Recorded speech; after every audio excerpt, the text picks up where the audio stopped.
You've probably heard about this new executive order, right? Mhm. Ending the weaponization of the federal government. Right. And you're probably thinking, okay, what does this actually mean for me? Mm-hmm.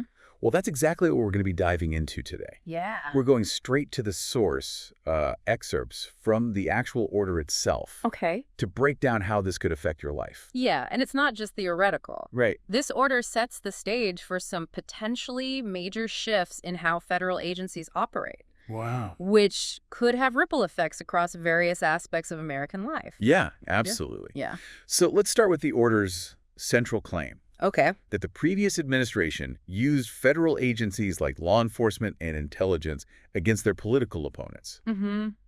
That's a pretty bold statement. It is. Yeah. And it gets to the heart of what the order is trying to address. Okay. A perceived imbalance of power and potential misuse of government authority. I see. The order specifically calls out examples like Parents protesting at school board meetings Mm-hmm. or individuals exercising their constitutional rights. Okay. It suggests that these groups may have been unfairly targeted. Targeted, how so?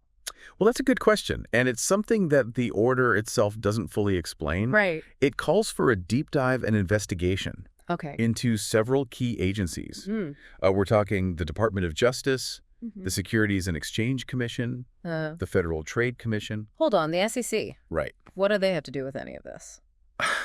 Yeah, most people think of them as the stock market folks. Right. But their reach extends beyond Wall Street. Okay. They also have the power to investigate and prosecute companies and individuals for a range of financial crimes. I see. This order suggests that power might have been used inappropriately Really? for political ends. So if you're a business owner, an investor, or even just someone with a retirement account, Yeah. this investigation could have implications for you.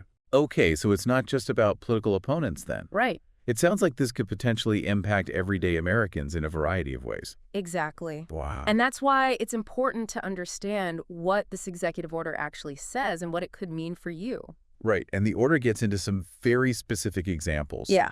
Like the claim that the Department of Justice actually jailed someone for posting a meme. That's right. Really? And this raises some significant questions about online speech, the First Amendment, and where the line is drawn between protected expression and actions that could be deemed illegal. It feels like a slippery slope, doesn't it? It does. What starts as going after potentially harmful content could end up stifling free speech for everyone. That's the concern, and this is where the potential impact on everyday Americans becomes even more apparent. Yeah. Think about how much we communicate online, express our opinions, Right. share news. Yeah. If this investigation uncovers a pattern of overreach, it could lead to changes in how online speech is regulated Yeah. and what the government considers acceptable. So it's not just about whether someone should have been jailed for a meme. Right. It's about setting a precedent that could impact all of us.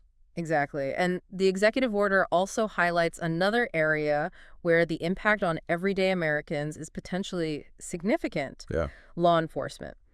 It specifically compares prosecutions related to the January 6th Capitol riot Okay. with those related to the Black Lives Matter protests. Okay, this is where things get really sensitive and potentially divisive. It is a sensitive topic. So what's the order getting at here?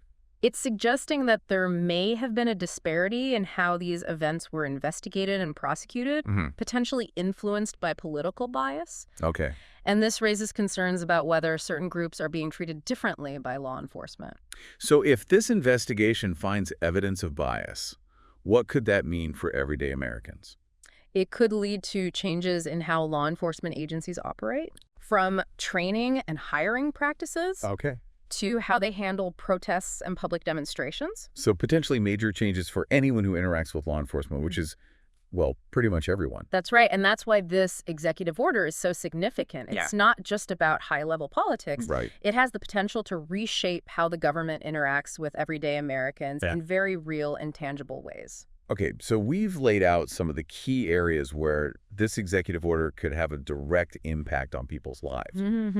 But how do we move from these accusations to actual change? Right. What does the order propose in terms of action? That's where sections 2 and 3 come in. Well, Let's dive into that right after this. So sections 2 and 3. yeah, what do those look like? Well, section 2, it's titled Policy. And it basically lays out, kind of like the administration's goal, Okay. to identify and rectify any instances where federal power was misused for political purposes. But how do they actually plan on doing that? Well, that's where Section 3 comes in. Okay. It's called Ending the Weaponization of the Federal Government. Okay. And this is where they get into the nuts and bolts. All right. The order directs the Attorney General to create a whole new office. Wow. Dedicated to investigating these claims. The new office, it's pretty serious. It is, and they're not messing around with the scope of this investigation either. So. It covers actions taken by a wide range of agencies over the past 4 years. Like what? We're talking about the Department of Justice, of course, but also the FBI, the Department of Homeland Security, even the IRS. The IRS, really? Yeah, the order, specifically mentions concerns about the IRS being used to target individuals or groups based on their political affiliations. So for the average person who might be thinking, well, I pay my taxes, I have nothing to hide. Right. This is still relevant. Absolutely. This investigation is about ensuring that the immense power of the federal government is used fairly and impartially, regardless of your political beliefs or who's in charge. Right. No one should be targeted or harassed by government agencies simply because of their views. That makes you wonder what could actually come out of this investigation. Yeah. What if they find evidence of wrongdoing? Well, the order doesn't explicitly lay out specific consequences, but it does emphasize accountability. Okay. And that could mean anything from policy changes and disciplinary actions to potential criminal charges against individuals involved. So there's a real chance that people could face some serious repercussions. Yeah, it's certainly possible. Based on what this investigation uncovers. Right, and that's why this is such a significant development. Mm-hmm. It has the potential to shake up the status quo in Washington and beyond. It's interesting, though, because the order itself doesn't offer much in the way of concrete solutions. Yeah. It's mostly focused on investigating the past. Right. What about preventing this from happening in the future? That's a key question. Yeah. And one that the order doesn't fully address. It does call for the development of recommendations to safeguard against future abuse of power, but the specifics are still unclear. So it's kind of like opening a Pandora's box. Yeah. Without knowing what's inside or how to close it again. In a way, yes. And that uncertainty is what makes this executive order so compelling and, frankly, a bit unnerving. Okay, so we've talked about the investigations, the potential consequences, but let's bring it back to the everyday American. Okay. What should people be paying attention to as this all unfolds? That's where things get really interesting. And that's where things get really interesting for everyday Americans, right? Because it's easy to get lost in the weeds of all the political stuff and the agency names and all that. Absolutely. But at the end of the day, this is about how the government interacts with its citizens. Right, exactly. And while it's impossible to predict the exact outcome of these investigations, Sure. We can look at the areas that they're targeting and start to connect the dots. Okay, so let's do that. Let's play that out. We talked about the potential impact on free speech, especially online. Right. What should people be watching for there? We'll keep an eye out for any changes in how platforms moderate content. Okay. Or how law enforcement agencies approach online speech. Right. If the investigations uncover a pattern of suppressing dissenting views, it could lead to calls for greater protections for online expression. Right. But it could also swing the other way. Oh, right. And lead to more restrictions in the name of national security. So it's kind of a double-edged sword. It is. And what about the investigations into financial agencies like the SEC? Right. What could that mean for everyday investors? Well, pay attention to any shifts in enforcement priorities. Okay. Or new regulations that come out of those investigations. All right. If they find evidence of agencies being used to target businesses or individuals for political reasons, it could lead to a rollback of certain regulations or a greater emphasis on transparency and accountability in financial markets. Okay, so that could have a real impact on how businesses operate and how people invest their money. Absolutely. And then there's the issue of law enforcement. Right. The comparison between the January 6th and Black Lives Matter protests is particularly significant here. Yeah. If the investigations uncover evidence of bias in how those events were handled, it could lead to major changes in policing practices across the country. So that could affect everything from how police interact with communities to how protests are managed. Exactly. So while this executive order might seem like a purely political maneuver on the surface, the implications for everyday Americans are potentially far-reaching and could touch on various aspects of our lives.